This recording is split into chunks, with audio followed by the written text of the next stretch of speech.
오늘 원로원에는 홍성갑 칼럼니스트가 나와 계시고. 네, 안녕하십니까. 휴가를 간 아직도 돌아오지 않은 건조 박유진 씨를 대신하여 나와 있습니다. 네, 홍영훈 통신원도 나와 계시고. 안녕하십니까, 홍영훈입니다. 네, 모자가 말을 해. AKA 켈리 남양주 커넥션이죠. 뭔 소리야? 네. 미국 얘기를 어제 제가 그 전당대회 얘기하느라 하나도 못 해가지고 오늘은 미국 얘기부터 해야 됩니다. 이게요, 그 역사를 알고 보던 사람에게는 얼마나 이상한 일이냐면요. 대한민국의 좌파가 수건해 오던 사업이 미국 대통령의 손에 의해서 이루어지고 있습니다. 이상하다. 분명히 NL 형님들은 미국 제국주의를 멀리하라 하셨는데. 이제 NL의 트럼피화가 이루어지고 있는 현장을 감상하셔야겠습니다. 월스트리트저널의 보도를 보시죠. 도널드 트럼프 미국 대통령이 김정은 국무위원장과 대면 회담을 추진하는 방안을 비공개로 논의했다고 월스트리트저널이 보고했습니다. 11월 셴젠에서 에이펙 정상회의가 열리는데 그때를 일정으로 거론했다는 것까지 알려져 있어요. 이번 보도에는 지난해 아시아 순방 때도 김정은 트럼프의 회담이 추진은 됐는데 성사되지 않았고요. 그렇죠. 다만 북한도 당시 회담에 대해서 긍정적인 신호를 보내긴 했다고까지 알려져 있습니다. 일정이 촉박해서 성사가 안 됐다는 얘기 있고요. 따라서 분위기 좋았고 사전에 만나자는 얘기했고 이번에 만나자고 다시 얘기하고 있다. 계속 분위기 좋은 중이다. 김정은과 트럼프는 이런 얘기입니다. 일단 트럼프가 그렇게 주장하고 있고요. 이걸 검증해보기 위해서 우리가 본능적으로 찾는 사람 중에는 빅터 차 교수가 있습니다. 한반도 전문가고 아주 센 매파, 네오콘으로 분류되는 분이죠. 그 네오콘은 보통 북한의 완전한 비핵화를 위해서 북한을 굶길 수도 있다라고 주장을 하는 편이고 전쟁도 불사하고 경우에 따라서는 무장을 아예 허용하면 안 된다 이런 수준의 주장도 하기 때문에 이 사람마저도 북미 회담에 대한 긍정적인 해석을 해주면 그건 미국이 비핵화를 진짜로 다시 물밑에서 시도하는 중이구나라는 신호로 볼 수도 있습니다. 그것도 좀 보기 위해서 빅터차가 소속돼 있는 미국 싱크탱크의 글을 좀 보겠습니다. 미국 싱크탱크 전략국제문제연구소의 한국 석좌인 빅터 차가 올린 현안 분석글에 따르면 김정은이 수정주의적 입장을 취한다면 2018년 첫 북미 정상회담에서 채택된 싱가포르 공동성명의 기본 원칙을 재확인하기 위해 트럼프와의 회담을 목표로 삼을 수 있다고 했군요. 네. 분석 데스크에서 빅터차 지긋지긋하다고 해주셨는데 뭐 언제 돈 빌려줬어요? 사이 안 좋아요? 아 근데 자꾸 티 같아서 차 마시는 것 같아서 아니 그게 무슨 소리야? 승리의 차다. 차씨세요. 빅토리어스 한국말은 티. 못하지만 한국계세요.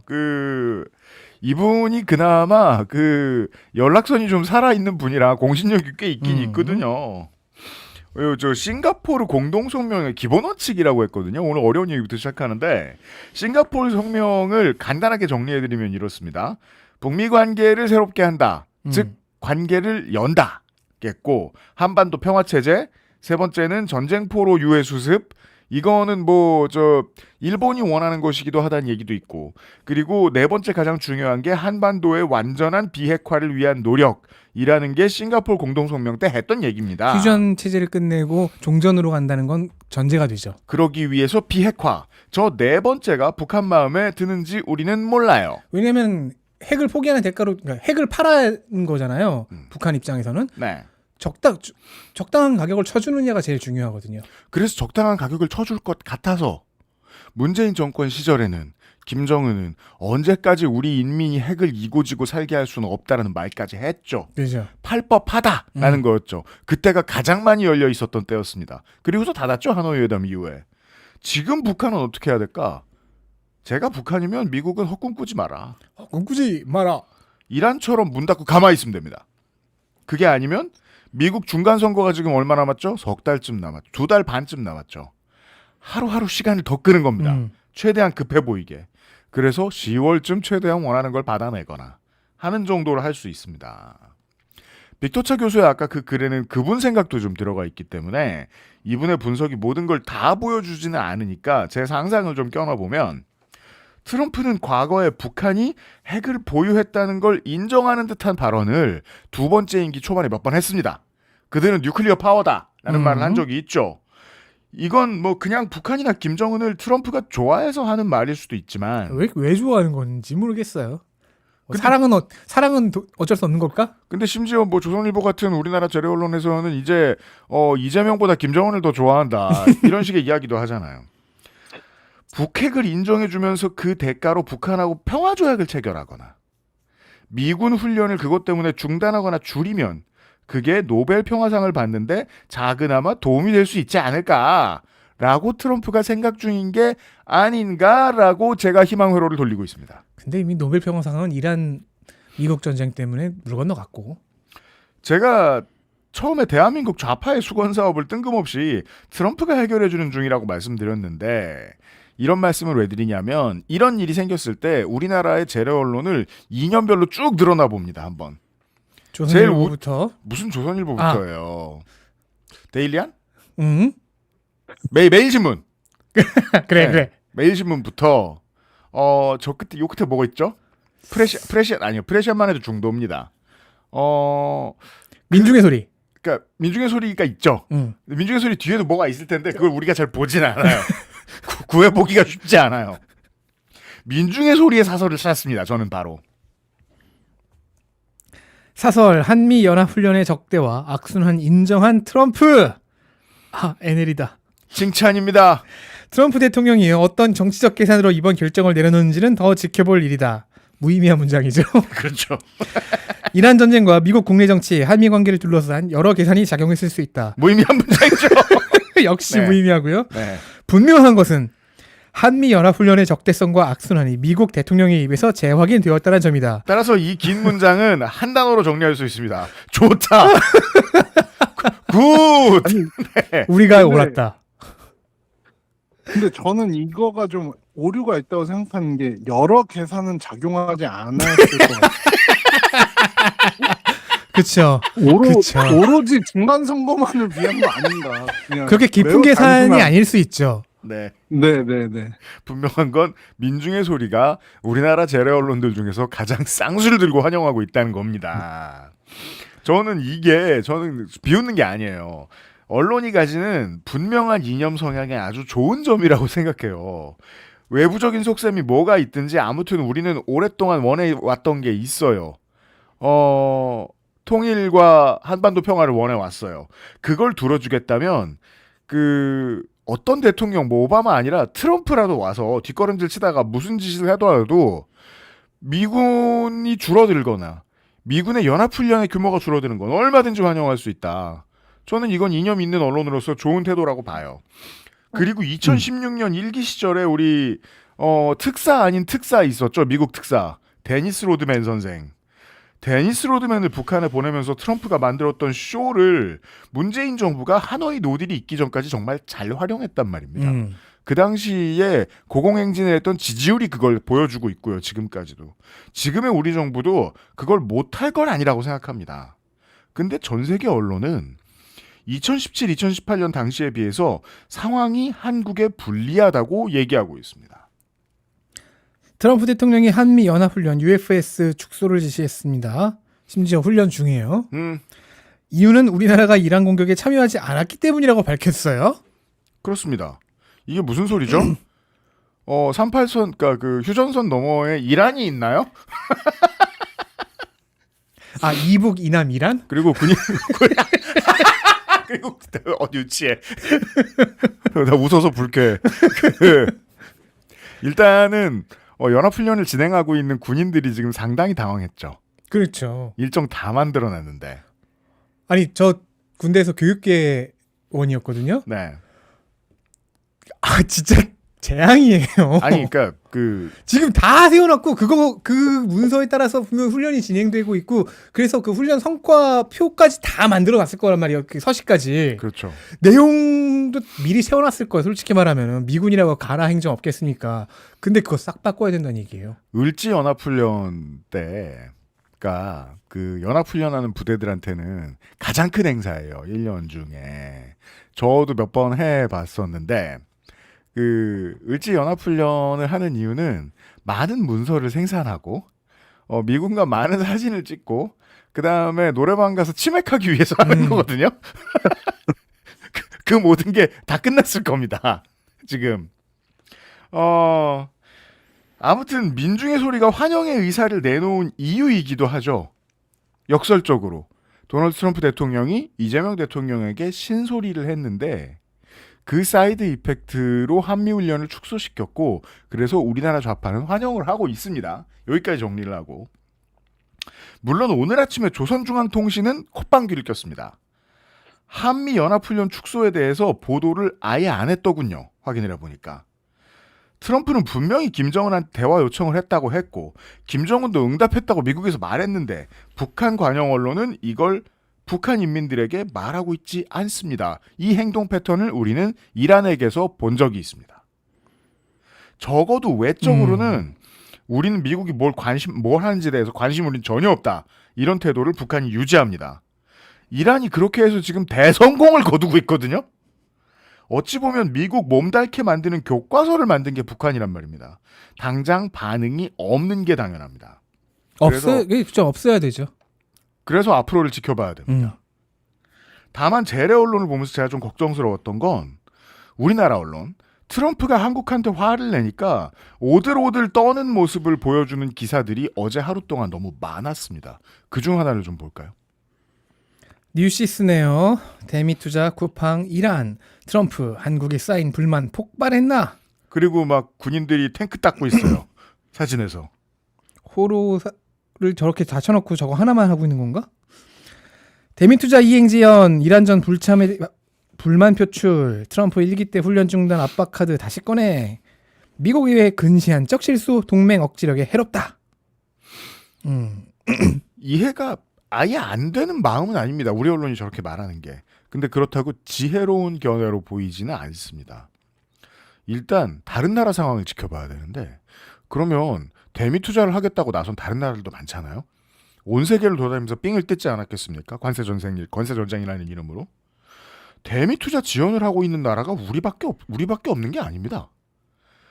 EU가 지금 돈을 들고 뛰어다니고 있지 않나? 안 그렇습니다. EU는 애초에 공적 자금으로 투자를 하려고 한 적이 없어요. 100% 민간 자율 투자라고 못을 박았습니다. EU의 대미 투자는. 그래서 미국 입장에서 협상을 진행하는 게 무진장 복잡합니다. 그나마 빠르다고 평가받는 게 일본인데 지난 5월 달에 보니까 3,500억 정도 대출 약정을 일본 은행들하고 맺었대요. 그리고 거기에 대해서 일본 언론들은 비판하고 있습니다. 당연하죠. 걱정을 할 수밖에 없죠. 3,500억 엔이 네 집 애 이름이냐. 아무도 아직 다른 관세 전쟁들을 통해서 협약을 맺었다는 다른 어떤 나라들도 대미 투자를 본격적으로 시작하지 않았는데 왜 우리 먼저 뛰어드냐. 돈의 잡아야죠, 당연히. 돈의 언론은. 목적이 정해지지 않았는데 이 큰 돈은 네 집의 이름이냐. 그리고 그거 투자를 어디다가 하는 건데 대체. 보통 이름에 게이자이 붙은 언론들은 보수 경제지란 말이에요. 거기서 때립니다. 일본 언론도 걱정하고 있다고요. 재산성 없는데 투자했다 손실 나는 거 아니냐고. 대미 투자가 느린 건 우리뿐만이 아닙니다. 그리고 호르무즈 해협 봉쇄하는데 미국 말고 다른 나라들이 참여했나? 우리만 발 뺀 게 아니고 들어간 나라가 없습니다. 영국도 안 들어갔다고요. 일본도 안 들어갔고. 아니 이게 어려운 얘기야 말이지. 미국이 이기는 전쟁이 아니잖아요 지금. 그걸 모두가 아는데 심지어 상대로 하고 있는 나라들은 우리가 기름 사러 가는 동네인데 거기를 왜 군대를 때립니까? 한국을 콕 집어서 얘기를 했대요. 대통령이 트럼프가. 그렇다고 해서 한국이 가장 말을 세계에서 미국 말을 가장 안 들은 나라가 되는 건 절대 아닙니다. 그냥 하는 말입니다. 트럼프가 하는 말은. 그래서 관련해서 내일 브리핑 시간을 좀 비워가지고 이번 전쟁에서 미국 말을 가장 안 들은 나라는 어딜까? 호르무즈 해협에 이란을 마주하고 있는 오만에 대한 이야기를 좀 해드리도록 하겠습니다. 여기야말로 미국말 안 들어서 지금 대성공하고 있습니다. 갑자기 돌아온 그 곳은 알기 싫다. 오만은 거의 미국을 농락했습니다. 그러면 트럼프의 사정으로 돌아와야죠. 트럼프에 대해서 저희가 오랫동안 이야기했던 트럼프의 공세계 저글링 이론이 있었죠. 침략하기, 국내 이민자 공격하기, 그리고 비슷한 동맹 때리기. 관세. 네. 관세로 동맹 때리기. 이 세 가지를 하죠. 그러면은 지금 한동안 하다가 멈춘 것 같은 게 뭐지? 국내 시민들 공격하기. 그것도 최근에 재개하고 있습니다. 이 문제를 살펴보기 위해서 미주 한인 언론 기사들을 좀 보여드릴 텐데요. 기본적으로 제가 아는 한 미주 한인 레거시 언론은 20세기에 미국에 온 어르신들을 독자로 설정하고 기사를 씁니다. 그래서 상당히 보수적입니다. 아, 그렇죠. 그 어르신은 워싱턴 DC에 살고 있고 그 친척인 나는 이제 뉴욕에 이민을 들어갔는데 어찌 어른한테 인사하러 오지 않았냐고 역적내시는 분들이 있다는 소문을 들었습니다. 그러니까 기본적으로 그 언론의 방향성도 그런데 기사의 방향성도 그런데 광고만 봐도 알 수 있어요. 광고 제품이 100% 노인용 헬스케어, 노인용 건강식품, 그리고 이제 노인들의 재산 관리를 위한 변호사. 이 세 가지가 거의 대부분의 광고예요. 요즘 저도 가는 체육관에 광고가 자꾸 88년 올림픽의 영웅 김순영 선수가 모델인 김수령 선생. 네. 그 선생님이 모델인 건기식이거든요. 그런데 왜가 너 늙었어요? 아니, 제가 사는 동네가 그러니까 여기가 은퇴촌이잖아요. 반은 그렇죠. 은퇴촌이잖아요. 그렇죠. 은퇴촌 반 신혼부부 그 아이들 키우는 신혼부부 반. 신혼은 아니구나. 나선인 제가 본 게 맞습니까? 그 미국의 한국어로 발행되는 미디어들은 거의 독자를 어르신들로 상정하고 있는 것 같더라고요. 실제로 60대 이상이 제일 많고 그래서 말씀하신 대로 광고들도 그런 게 많아요. 특히 가장 큰 광고주가 뭐 여행사라든가. 아, 그렇지. 왜냐하면 요새 그렇게 여행사 통해서 단체 관광 가시는 분들이 거의 다 노년층이잖아요. 그렇죠. 그건 그러다 한국이나 보니까 미주한이나 마찬가지죠. 아니면 뭐 부동산, 뭐 건강식품 아니면은 뭐 메디컬 그룹, 뭐 병원들 뭐 그런 데가 많죠. 보통 이제 70년대, 80년대 한국의 정서에 고정되어 계신 분들. 그래서 적어도 이제 꾸준히 제가 미주 한인 언론들을 보고 있으면 미국 공화당한테도 온정적이지만 우리나라 보수 정당에도 꽤 온정적이에요. 제가 이 말씀을 왜 드리냐면 그런 미주 언론이 도널드 트럼프의 정책에 대해서 비판적인 거면 상황이 진짜 안 좋은 거다. 라고 봐주시면 되겠습니다. 어제의 미주 한국일보의 기사를 하나 보여드리죠. 미주 한국일보입니다. 이민단속국 이민자 체포 사상 최대 7월 5만 1,000명. 이게 자세히 뜯어보면 저 5만 1,000명이라는 숫자가 미 전역에 걸친 한 달간의 체포자 숫자인 것 같습니다. 체포된 분들의.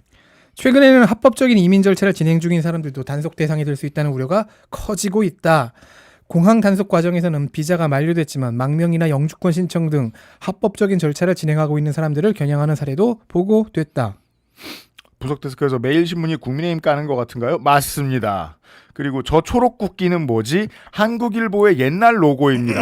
요즘 서울에 한국에 있는 한국일보는 쓰고 있지 않죠. 대형제국 깃발 같다는데? 이 기사를 통해서 느끼는 감정이 있죠. 공포심입니다. 이런 사례를 이미 겪은 한인 시민들에 대한 취재가 된 걸로 느껴지죠. 그나마 저희 형제자매들은 제 형제자매들은 국적을 땄기 때문에 대상은 안 될 수 있겠지만 힘들 수는 있겠네요. 일단 무조건 잡아가지고 국적이 미국인 걸 확인 안 하고 때리려고 할 수도 있잖아요. 그런 얘기도 들리잖아요.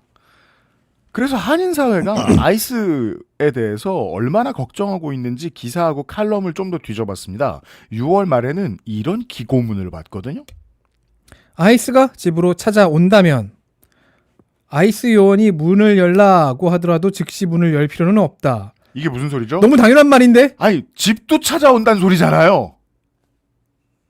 누나 조심해.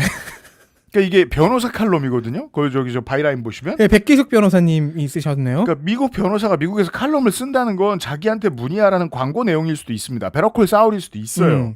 베러콜 기숙. 근데 없는 내용으로 광고하진 않을 거 아니에요. 그럼 손님이 안 올 테니까. 제가 보고 걱정스러웠던 건 그 다음 페이지에서 보여드릴 마지막 내용이었습니다. 무엇보다 중요한 것은 내용을 이해하지 못한 서류에 서명하지 않는 것이다. 이거 어르신들 가끔 할 수 있죠. 아이스 또는 구금시설에서 제시하는 서류 중에는 자발적 출국, 권리 포기, 신속 추방 절차와 관련된 문서가 포함될 수 있다. 영어가 어렵거나 법적 의미를 정확히 모르는 상태에서 서명하면 나중에 되돌리기 어려운 결과가 발생할 수 있다. 정리하면 7월 동안 ICE가 미국 사는 사람을 체포한 수가 역대 최대다. 법대로 살려고 애쓰는 문화로 유명한 한인들도 걱정할 수준이다. 트럼프는 이란 때리기로 반년을 썼는데 저희가 알려드렸죠. 무기는 떨어졌습니다. 센 척은 해야겠고 그러니까 동맹한테 화풀이도 하고 미국 사는 시민들을 괴롭히고 있다. 되겠습니다. 그리고 그 정도가 얼마나 심해졌는지 얌전하기로 유명한 한인 언론들도 공포를 조장할 수밖에 없다. 입니다. 저는 미국 시민들의 이제 이 사건에 대한 반응을 뭐 여러 가지 소셜 미디어에서 많이 봤거든요. 네. 다들 이제 어느 정도 지금까지 정치사나 외교사나 이런 거에 대해서 관심이 있는 좀 양식 있는 시민들은 다 지금 70년의 동맹이 쓰레기통으로 들어가는 건가 이러면서 되게 망연자실하고 짜증을 많이 내는. 한미 동맹. 그쵸. 그러니까 이거에 대해서 우리가 정말 농담처럼 그 노스 코리아에 대한 밈이 있잖아요. 막 노스 코리아 is best Korea 막 이러면서. 그렇죠. 미국 사는 사람들이 좋아하는 북한 밈들이 덜어 있습니다. 그렇죠. 근데 이제 진짜 너무 사람들이 어이가 없는 거. 우리가 지금 남한 아니고 북한 쪽으로 갔어 이러면서. 지금 저 말씀해 주시는 게 어떤 거냐면 김정은 좋아하더니 그죠. 도널드 닮았어. 트럼프가 또다시 김정은을 찾는데 거기에 덧붙여서 백브리핑을 하면서 기자들한테 남한 대통령하고 통화했더니 호르무즈 해협 문제에 대해서 노 땡스라고 하더라. 그 말을 붙인 거예요. 그 말을 붙여서 이제 미국인들이 소셜에서 뭐라고 얘기하기 시작하냐면 사실은 그동안 트럼프가 이야기해오던 코리아는 노스 코리아였나 보다. 미국 역사상 두 한국 중에 북쪽을 택한 최초의 대통령이 트럼프다. 라는 밈이 생겨나고 있거든요. 그 말씀이죠 지금. 그렇죠. 왜냐하면은 문재인 대통령 시기에 우리가 그 뭐 남북 정상회담도 하고 이럴 때만 해도 사실은 3자 협업을 통해서 이제 이런 결과를 얻어냈는데 그렇죠. 이번에는 갑자기 나 나만 싫어 이런 식으로 나오니까. 그러니까 이러다가 이 북미 대화를 통해서 남한의 비핵화를 실현하겠어요. 그런 상황입니다. 네. 그게 특히나 오랫동안 미국에 사시면서 미국 정치를 지켜보신 한인분들한테는 정말 독특한 상황이겠네요. 남한의 비핵화라면은 탈원전인가요? 그게 무엇이든 간에. 그러면 그것 또한 좌파의 수건을 트럼프가 해결해 주는 건데? 지금 사우스 코리아 동토의 왕국 밈이 나오게 생겼다. 이런 상황이다. 그리고 여기도 그 미주 한인 사회에도 많은 그 열렬한 트럼프 지지자들 있잖아요. 트럼피 어르신 많잖아요. 이분들은 지금 인지 부조화에 시달리고 있어요. 그러니까 그렇지. 밈을 딱 열면은 김정은과 트럼프가 나랑 눈사람 만들래 노래 이게 부르고 있고. 말이 안 되는데 막 트럼프가 우리를 구해주면서 북한을 물리쳐야 되는데 이게 뭔가 세계관이 꼬인 것 같다 이렇게 생각. 맞다. 그리고 그 AI 짤도 백악관이 올렸잖아요. 저 김정은 통화 짤. We cool man 이거. We cool right. We cool right 이거 김정은하고 트럼프가 대화하는 짤. 그러면 보통 우리 옛날에 얘기했었는데 왜 그 미주 한인 트럼피의 시초는 박근혜 탄핵 무효 어르신들이거든요. 맞아요. 근데 그분들 입장에서는 놀라운 일이 생긴 거예요. 민중의 소리가 역사상 가장 지지하는 대통령이 트럼프가 된 거예요. 웃긴 게 안 웃겨. 그 미주 한인 사회 뭐 한국에 계신 그 마가들도 마찬가지지만 네. 이분들이 있으면은 저는 항상 이걸 보면은 전형적인 그 미국 마가들도 그렇고 그 말을 시작하는 문장이 하나 있어요. 뭔데요? 뭐 사람들이 트럼프 왜 이렇게 이상하게 행동하지? 그럼 항상 말을 시작해. 트럼프가 그런 것도 모르고 행동할 것 같냐? 하면서 이제 막 트럼프 천재설. 트럼프는 다 계획이 있다. 예, 자기네들의 막 해석과 막 사실은 뭐 몇 석 앞을 내다본 거다 이런 식으로 쫙 얘기를 한단 말이에요. 요즘 타일러 라쉬 씨가 그 함정에 빠지셨던데 아, 네, 그분 그쵸. 극우 되셨다면서. 갑자기 그렇게 되셨어요? 네. 갑자기는 아니겠지. 근데 저는 이 문제에 대해서는 그런 한국어를 쓰는 마가들은 최소한 그런 해석조차 못하고 있다, 지금. 그렇죠. 왜냐하면 불과 2년 전만 해도 대한민국에 부정선거가 있기 때문에 미국이 항공모함을 몰고 한강에 올 거라고 믿었던 사람들이기 때문에 비록 니미치함은 퇴역하고 있지만 그들이 역사상 가장 좋아하는 대통령인 도널드 트럼프 대통령이 한미 연합훈련을 훈련 중에 축소시킨 최초의 미국 대통령이 됐다는 사실은 너무나도 생경하겠죠. 그리고 네. 분석데스크에서 KOC님은 대체 어떤 삶을 살아오신 겁니까? 트럼프 타워 평양지부 드립을 2017년에 NL 선배들한테 친 적이 있대요. 그리고서 선배님들 저는 틀리지 않았습니다. 뭐 아, 그렇다면 이게 확증 편향이지. 이게 류경 호텔이 트럼프 타워가 되는 것이다. 그렇죠. 트럼프 호텔이죠. 근데 트럼프 이제 류경. 트럼프가 그것도 모르겠냐라는 말을 마가들이 많이 한다 그랬잖아요. 모든 걸 아는 트럼프가 그동안 해왔던 일을 우리가 안단 말입니다. 이 세계의 저글링 볼, 동맹 괴롭히기, 침략하기, 자국 시민 괴롭히기의 공통점이 뭐죠? 미국 사람들이 다 싫어한다는 겁니다. 셋 다 좋아하는 사람은 진짜 적을 거예요. 미국 트럼프가 하는 모든 짓에 질린 미국 사람들의 백래시에 대한 백래시를 저는 미국 민주사회주의자들의 반응으로 여기고 있습니다. 그 문제를 조금 있다가 홍영훈 통신원하고 길게 얘기할 거고요. 미국 얘기를 좀 해봤고요. 어제 쿠팡 퇴직금 미지급 사건 외압 사건 재판이 있었습니다. 짧게 말하면 검찰 수사 외압 사건입니다. 우선 기사를 보죠. 문지석 검사는 당시 인천지검의 부천지청 부장검사였죠. 쿠팡이 일용직 퇴직금 미지급을 한 사건을 수사하고 있었습니다. 문지석 부장검사는 쿠팡에게 혐의가 있다고 봤는데 윗선이 불기소 처분하라는 외압을 했다는 사실을 폭로했죠. 그 문지석 검사가 법정에서 어제 이런 진술을 했습니다. 네, 이런 진술이라는 게 뭔지 지금부터 좀 보여드리죠. 그때 쿠팡 측 변호인이 김앤장 소속의 권모 변호사라는 사람이었는데 쿠팡 측 김앤장 변호사가 해당 검사인 문지석 검사에게 와서 이 권 변호사가 내가 너그 지휘부와 친하다는 말을 했다는 겁니다. 그래서 특검이 질문을 하죠. 당시 권 변호사라는 사람이 문지석 검사에게 문지석 검사의 윗선인 김동희 검사와 나는 검사 시절 친한 동기이자 언니였고 자녀들이 같은 학원 같은 학교도 다니고 가족 모임도 하는 매우 친한 관계다라고 하는 게 사실입니까? 라고 특검의 질문이 오니까 문지석 검사는 맞습니다. 굳이 그 자리에서 할 필요 없는데 했다고 답했다고 합니다. 그렇습니다. 지금 분석데스크에서 나오는 말이 쉽게 설명을 해줍니다. 너그 지휘부 서초동 살제. 진짜 드라마나 영화 같아서 이해하고 보면 아주 쉽게 이해되는 상황입니다.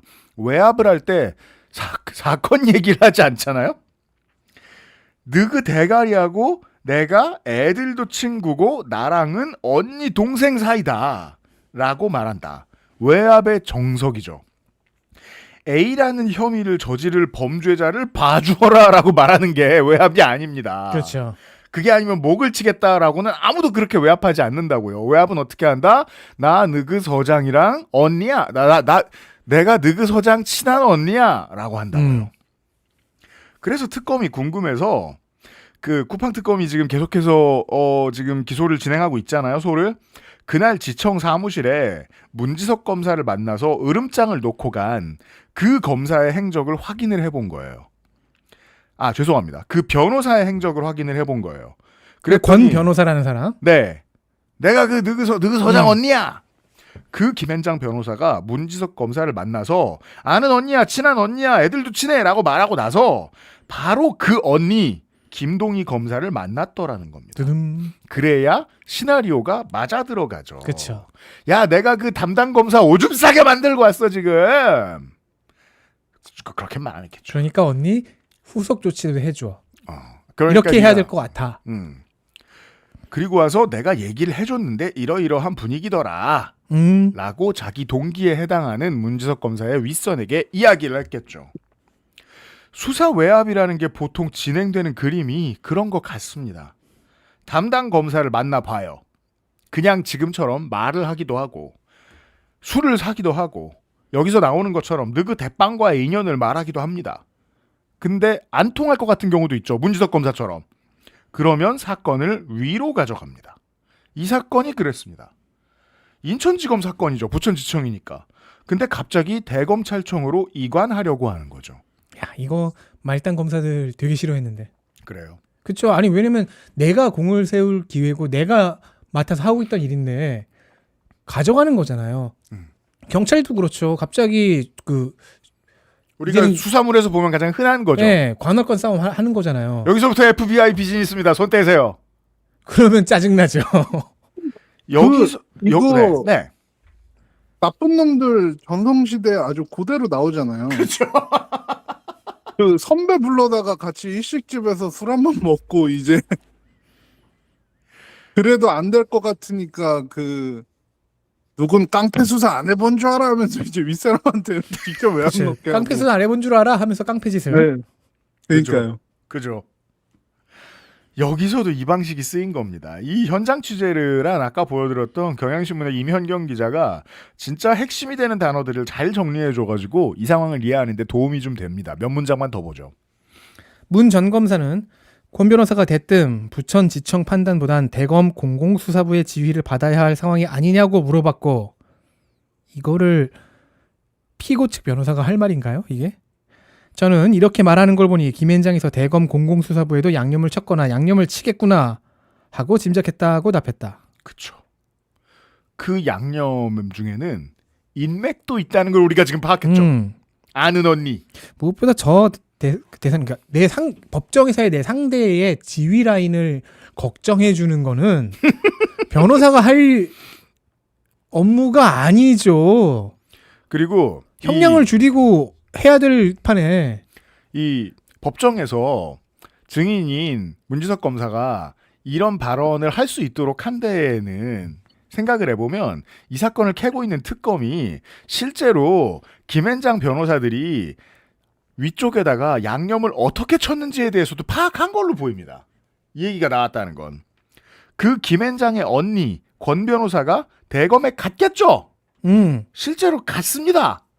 대검의 노동지원과장을 만나요. 그 언니가. 문지석 검사도 법정에서 어제 그렇게 얘기합니다. 김앤장 변호사 특성상 대검 방문할 걸 예상했다라고. 아 언니빨이 안 통하니 그럼 이게 대검빨을 문지석 검사는 어디까지 담아서 말하고 있는 거냐? 대검 장착. 김앤장은 이렇게 한다. 전관들은 이렇게 한다. 대검까지도 얼마든지 양념칠 수 있다라는 이해가 담긴 답변이죠. 문지석 검사는 이 외에도 자기네 지청 간부 회의에서 지청장한테 깨진 게 잘 알려져 있죠. 제대로 검토하고 영장 청구한 거 맞냐라고 윗선에서 얘기했다. 쉽게 말해서 갈굼당한 거죠. 쿠팡 사건 무혐의하고 덮으랬는데 계속 수사하고 있어. 라는 말을 들은 걸로 유명하잖아요. 김앤장의 선배를 만난 거나 아니면 지금 검찰 안에서 내가 모시는 상관들한테 이런 압박을 당한 거나 이런 상황을 겪으면서 생긴 울분 때문에 국회에서 퇴직금 못 받은 쿠팡 직원들 미안하다면서 눈물을 흘린 거구나. 대충 스토리가 이해가 되더라고요. 문지석 검사가 누군지 기억 안 나신다면 그 장면으로 유명해진 분입니다. 중부청에서 보고 싶은 사람이네요. 저는 정말 제발 저를 설득해 줬으면 좋겠습니다. 민생과 약자의 수호자 검찰의 수사권을 지켜야 되는 이유를 민생과 약자의 입장에서 저한테 좀 설득해 줬으면 좋겠습니다. 열심히 일하는 자기네 검사를 이렇게 핍박해서 결국에는 범죄자를 봐주려고 하는 조직인데. 그리고 또 외부 경력직도 얼마든지 받으니까 문지석 검사는 이번 재판 이후에 진짜 중수청 갔으면 좋겠어요. 저도. 더 팩트는 사진 찍으러 현장에 많이 달려가는 매체입니다. 어제 사표는 정성호 법무부 장관 출근 사진을 찍으러 갔더군요. 아 이제는 보여요. 뭐가요? 열심히 운동을 했더니 저 어깨 등 라인이 보여요. 아니에요. 저건 뭔 줄 알아요? 바쁜 일 때문에 운동을 못해서 원래 컸던 사이즈의 상의가 헐렁해진 모습이에요. 근데 그 라인이 있다니까 아직 있어. 지금 그거 읽을 때 네. 로나시님, 저분도 운동권이죠? 다른 의미로도 운동입니다. 여튼 이재명, 예. 네. 이재명 정부 초대 법무부 장관으로 취임 1년여 만에 청와대에 사직서를 제출한 정성호 장관의 어깨선을 보고 계십니다. 현재 자신의 페이스북에 건강상 이유와 함께 검찰개혁 관련 주요 입법이 마무리됐기 때문이라고 사의 의유를 밝혔다. 라고 기사에 쓰여 있는 것으로 보아 사진만 찍히고 장관이 저 자리에서 질문이 답변하는 것은 없는 걸로 보입니다. 그죠. 더 팩트는 사진만 찍었고 텍스트 내용은 정성호 장관이 페이스북에 썼던 사직의 변에 대한 것만 적었거든요. 그러면 저기서는 일문일답이 없었단 얘기죠. 이 문제를 논의하는 데 있어서 유일하게 그나마 예외 사유로 생각해 볼 만한 건은 정말로 정성호 장관의 건강이 좋지 않을 때입니다. 이가 많이 흔들린다고 하죠. 그리고 또 웨이트 트레이닝이라는 게 일종의 라이프 스타일이라서 오래 쉬면 생활 리듬 끊기는 것도 분명히 있습니다. 근데 그걸 다 봐준다고 해도 장관이 없어지면 개혁이 더 어려워지는 건 분명합니다. 왜냐하면 법무부 장관이 공석으로 유지가 돼도 혹은 대통령의 입맛에 맞는 다른 사람이 장관이 돼도 좋은 결과를 기대할 수 없기 때문입니다. 왜 그럴까요? 정성호 장관은 지금 현재 방향의 검찰개혁을 썩 마음에 들어하지 않던 사람인데 근데 그 사람이 그만둔다는 게 왜 검찰개혁의 방해가 되죠? 이 문제는 형사법 학자인 한인섭 교수의 설명을 좀 들어보겠습니다. 이분이 가장 잘 설명해 주셨습니다. 법무부는 공소청으로 재정비하면서 검찰청에는 있었으나 공소청에는 불필요한 수사 부분을 다 덜어내야 합니다. 공소청의 인력 재편에 따른 중수청과의 협력도 잘 해내야 합니다. 법무장관이 이제부터 본격적으로 나서서 맹렬하게 추진해야 할 때입니다. 그런데 마무리되었다고요. 본인이 사직하면 법무차관이 대행하는데 법무차관은 현직 검사입니다. 현직 검사가 검찰 기능의 축소, 재편, 공소청의 업무를 제대로 조정하겠습니까? 결국 정성호 장관은 책임 회피하고 개혁 방해하는 것입니다.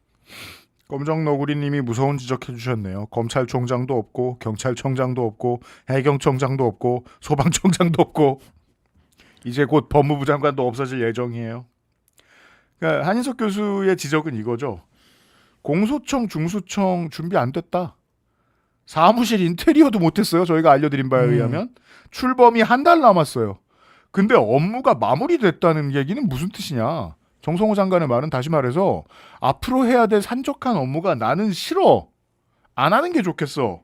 라는 뜻 아니냐. 이가 더 흔들릴 것 같아.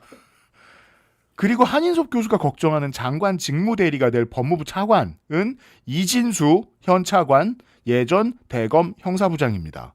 이 사람은 윤석열 장관 때 윤석열 정권 때 검사장 승진하고 대검 형사부장까지 올라갔던 인물입니다. 처음에 국민주권정부의 차관이 될 때도 민주당은 친윤이 아니라고 했는데 혁신당은 극도로 반대했던 사람입니다. 친윤이라면서. 박은정 의원 동기래요. 박은정 의원에 따르면 윤석열과 심우정의 참모다. 윤석열에게는 완전히 오른팔급이다. 라고 불렀습니다. 그리고 민주당의 이건태 의원은 반대 견해를 내놓습니다. 그렇지 않다. 승진 차수가 늦어서 윤석열 때 대접 못 받은 사람이다. 라고 이건태 의원은 평가했습니다. 중요한 건 윤석열 때 검사장 승진을 했고요. 서울로 발령받았던 인물입니다. 그것이 차수에 비해서 기수에 비해서 빠르든 느리든. 그렇습니다. 문재인 대통령 관련 수사를 했기 때문에 윤석열 시절에 이진수가 검사장을 달 수 있었다라고 말씀해 주셨는데 100% 확실할 수는 없다 정도로만 가름하겠습니다. 끝으로 요즘 뉴스 시간에 대중음악 얘기할 일이 좀 많죠. MTV 비디오 뮤직 어워드 관련 뉴스가 좀 있는데 요것은 소개해드릴 만합니다. BTS의 스위미 다음 달에 있을 MTV 뮤직 어워드 올해의 노래상 Song of the Year 후보가 되었습니다. 비디오 뮤직 어워드입니다. 네. 강력한 경쟁 후보로는 마돈나, 사브리나 카펜터의 Bring Your Love, 헌트릭스의 Golden, 레이의 Where Is My Husband 정도가 꼽히고 있습니다. 네, 헌트릭스의 골드는 타이밍상 작년에 올라갈 수가 없었습니다. 왜냐하면 MTV 비디오 뮤직 어워드는 가을에 하거든요. 지금 다음 달인가 그렇습니다. 네.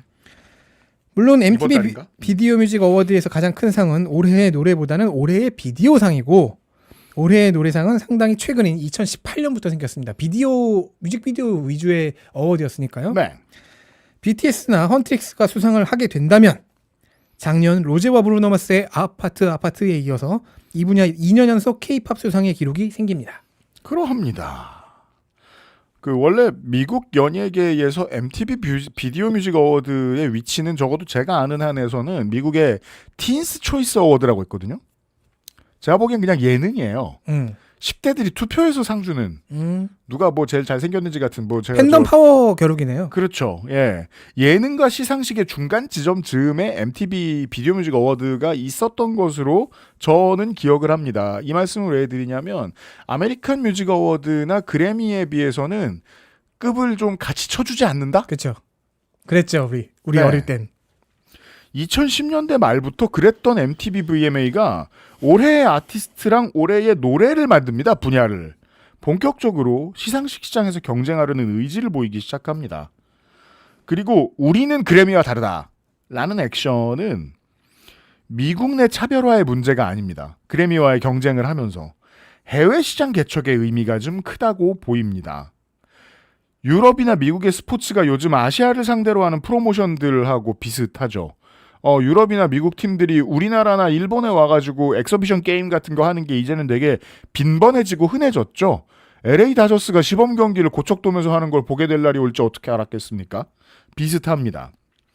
가장 빨랐던 거는 근데 이 중에 이제 시상식들 중에 가장 빨랐던 거는 아메리칸 뮤직 어워드입니다. AMA. 예. 2021년하고 2026년에 BTS한테 아티스트 오브 더 이어를 안겼죠. 그래미를 흔든다는 의미가 뭘까? 그래미의 존재감을 흔든다는 걸 겁니다. 존재감을 흔들려면 그만큼의 경쟁력이 있는 경쟁자만 할 수 있는 일인데 그나마 미국 내에서는 아메리칸 뮤직 어워드와 MTV VMA 정도가 있습니다. 다르게 생각해보죠. 그냥 그 나라 그 대륙에서 필요한 시상식이 더 커지면 안 되나? 아시아에 그 정도의 공신력 있는 조직이 탄생할 수 있을까? 근저에? 그건 조직도 필요하고 전통도 필요하거든요. 저는 부정적입니다. 이게 제가 예전에 어워드 관련해서 글을 써야 됐던 적이 있어서 열심히 공부를 했는데 보통 어워드는 세 가지 축이거든요. 중 한두 가지를 메인으로 삼거든요. 그러니까 네. 평가를 하는 거잖아요. 어워드라는 건 평가 장사잖아요. 그래서 첫 번째가 뭐 업계 사람들, 두 번째가 비평가들, 네. 세 번째가 비평가들이 대표해야 했던 사람들, 그 수많은 수용자들인데 VMA와 AMA는 그 업계 사람과 수용자들에 좀 많이 치우쳐져 있어요. 네. 그래서 상업적인 폭발력, 어느 쪽에 더 폭발력이 있는가, 그리고 트렌드를 냄새 맡는데 굉장히 강하고요. 반면에 그래미는 비평가들 위주입니다. 물론 창작자들, 그러니까 업계인들도 많이 들어가 있긴 하지만. 네. 그래서 오히려 더 늦고 좀 더 보수적이라는 차이가 있어요. 지난번에 우리가 들었던 얘기가 그거였고 그 얘기를 못 드렸었거든요. 비평가 위주고 좀 더 예술적 가치가 높은 작품에 상을 줄 가능성이 더 높아요. 그래미가. 그랬으면 오프 더 월이 대체 얼마나 예술적이지 못했길래 상을 안 줬냐. 그렇게 되죠. 켄드릭 라마의 굿킷 매드시리가 얼마나 예술적이지 못했길래 상을 안 줬냐. 그거 가지고 얘기했던 거였거든요. 그 상식을 다 집어넣어도 경쟁자는 필요하다. 그리고 미국 사회도 움직이고 있다. 라는 정도의 모습을 보여드리고 네. 싶었습니다. VMA는 확실히 그러기엔 딱 좋은 경쟁자네요. 네. 곧 MTV 비디오 뮤직 어워드가 있습니다. 브리핑이었습니다.